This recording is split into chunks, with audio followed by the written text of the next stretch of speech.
return to the lands between, wage war, and brandish the Elden Ring.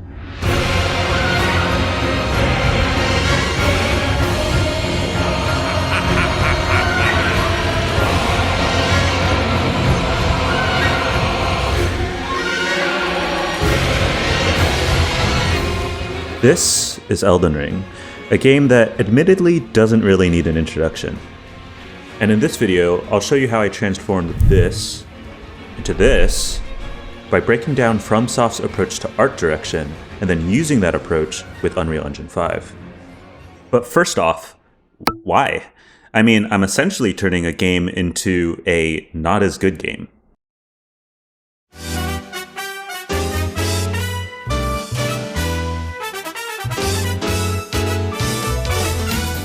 Well, there's a few reasons. For one, I beat it, and I had to cope with the fact that my hyperfixation was over, until I realized nothing is ever over, because I can just make fan art.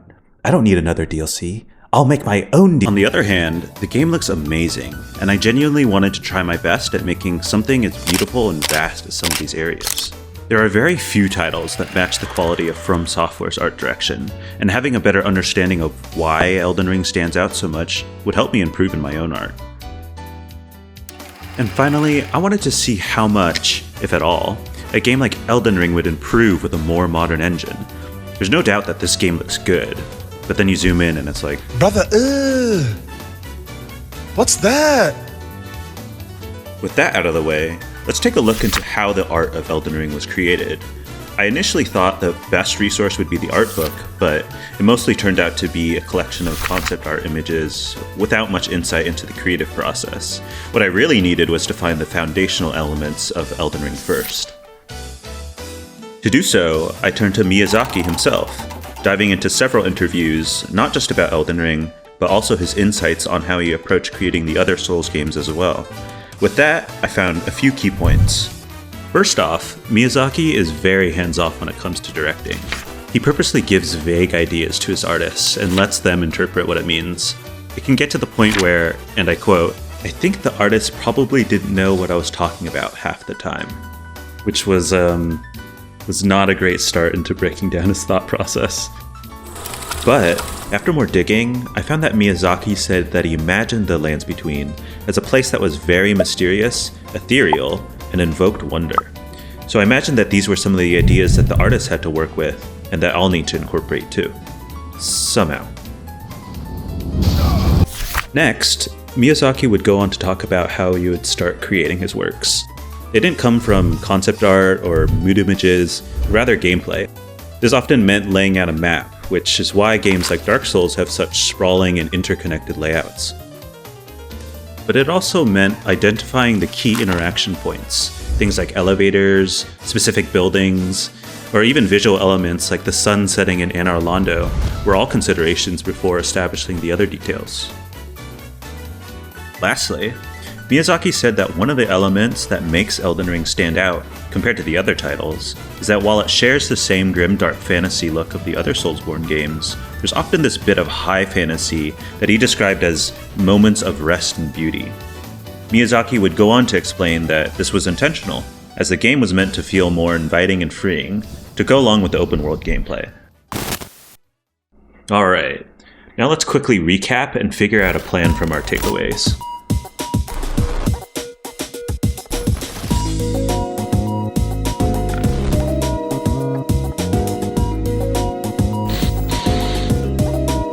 From what we learned, the first order of business is to start with gameplay. So I quickly sketched up the layout for our game and used it as a guide to generate the landscape in Gaia. The Lands Between is very rarely flat, so I separated the map into 3 sections to give it the same depth and feel. As for the key moments, there's a few things I was inspired by. I wanted to add a bridge similar to the one on the mountaintops of the Giants, but I also wanted to add a distant castle, like the one in Liurnia. Elden Ring also has some of the prettiest skies, so as I created the map, I knew that I had to add some areas of height as a big reveal moment to overlook the vista. And after about 5 hours of trial and error, this was the result. It was pretty difficult to get right, especially procedurally, since Elden Ring has such a strange landscape. So I had to hand place a couple of cliffs, but I really like how jagged and steep the end result was. Now, we can finally hop into Unreal.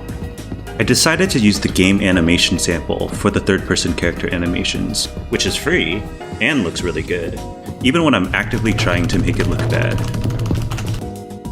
All that's left is to import our landscape and...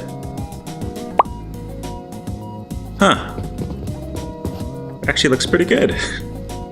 Honestly, I was expecting something to go terribly wrong around this time, but no, everything sort of just worked. One thing I was really excited to use in Unreal was nanite displacement. All these rocks and sticks are just textures that I can paint in. It looks really good considering all this detail is without a single model. Yeah, okay, who cares? Let's make something actually a little cool.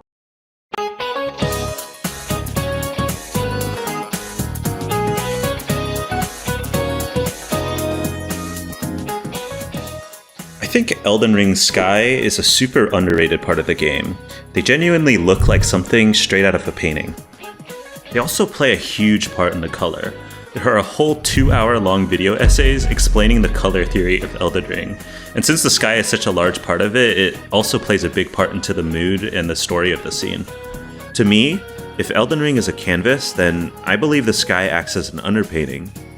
Miyazaki is very careful when he selects his color palette, often only using analogous or complementary color schemes. So if I'm following his style, I'll need to be careful here deciding the color, because it will set the stage for my future color palette and mood. This was the result on my first pass on the sky. I decided I wanted to make an area based on the Cerulean coast, so this was the target I was shooting for. As you can see, I didn't quite hit the mark, so I had to try something else. That's when I found these textures by Valerian, which gave me some perfect shapes to play around with and hopefully make my sky look a little more dramatic.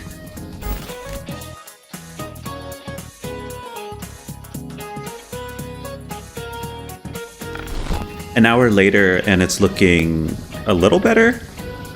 We're definitely closer in color, and the shape of the clouds help to add to the ethereal tone, but it still needs a bit of work. Whatever, I'll just fix it later. The next step is to add our key moments. Elden Ring is really good at showing subtle glimpses of cool locations and buildings scattered throughout the horizon. It really adds to the mystery and sense of wonder that Miyazaki strived for.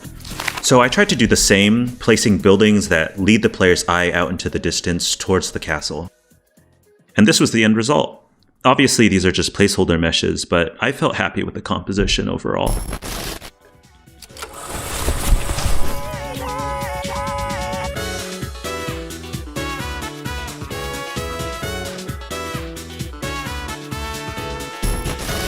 Since we're referencing the Cerulean coast, I popped in game to see how this flower field was made. It seems to be comprised of 3 foliage types: the glowing flowers, grass, and these thingies, I don't know. So I quickly got to work, remodeled some flowers, and threw them into Unreal. And I think they turned out pretty good. I did a lot of tweaking to the wind shader to have the gusts push them around, which I thought was an upgrade to Elden Ring's grass that sorta just wiggles back and forth. I painted in a quick patch of grass as a test, and here's the results. It gets a bit blurry up close, but I really like how the moonlight hits the grass.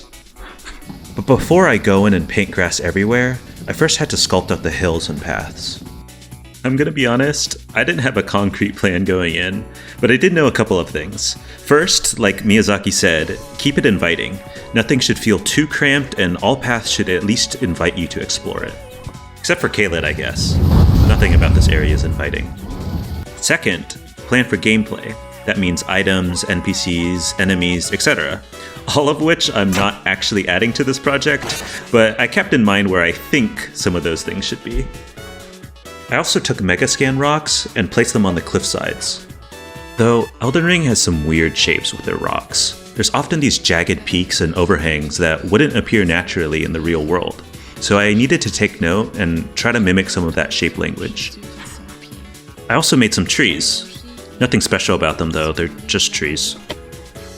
After putting it all together, it's starting to go well, but I was a bit worried because nothing really screamed Elden Ring to me.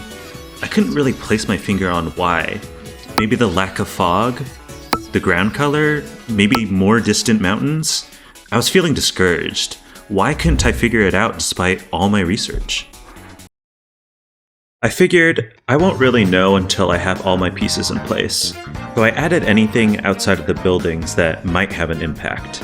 This meant more fog, dramatic rocks, mountains, bushes, dirt, a lot of gravestones. I even recolored pretty much everything in hopes to better match the Cerulean Coast color palette. And after all that, this is what I was left with. Still not quite there. It was definitely way too bright in hindsight, but comparing side to side, I was feeling more confident.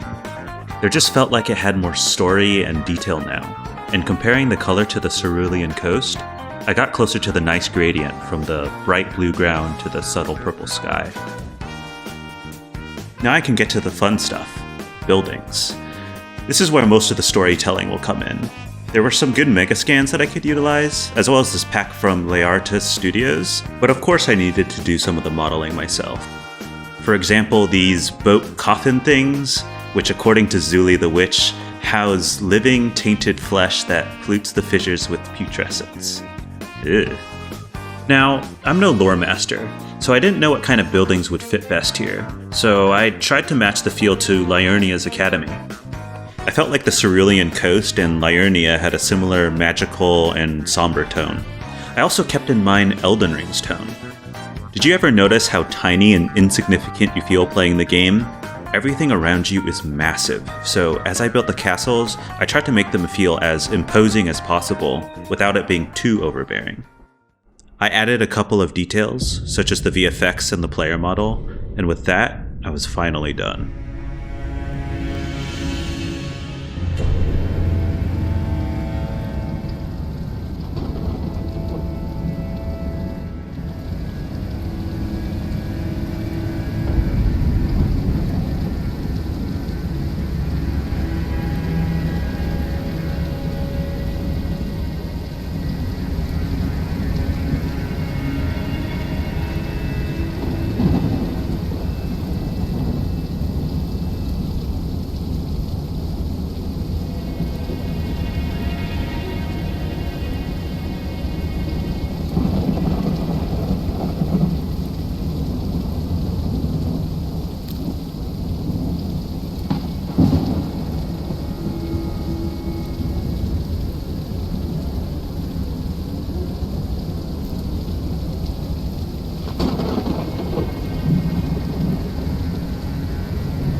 Overall, I was really happy to see everything come together.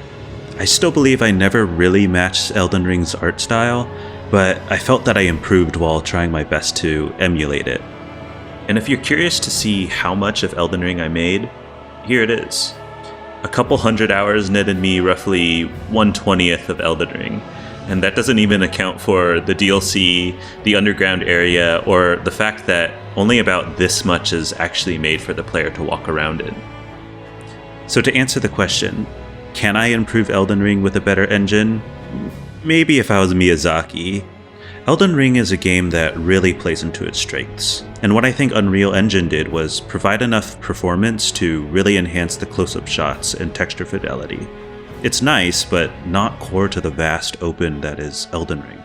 It's why I feel like the cramped spaces of the Demon's Souls remake benefited much more with the new engine. But let me know what you think, and let me know what I should make next. With Arcane Season 2 coming out soon, I might try to make an FPS game in that style. Or maybe I'll make the Bloodborne remaster like it rightfully deserves. Thank you so much for watching. I'll add all the resources I used in the description. Also a special thanks to Tipo. I was largely inspired by his videos, so please check him out too. Alright, bye!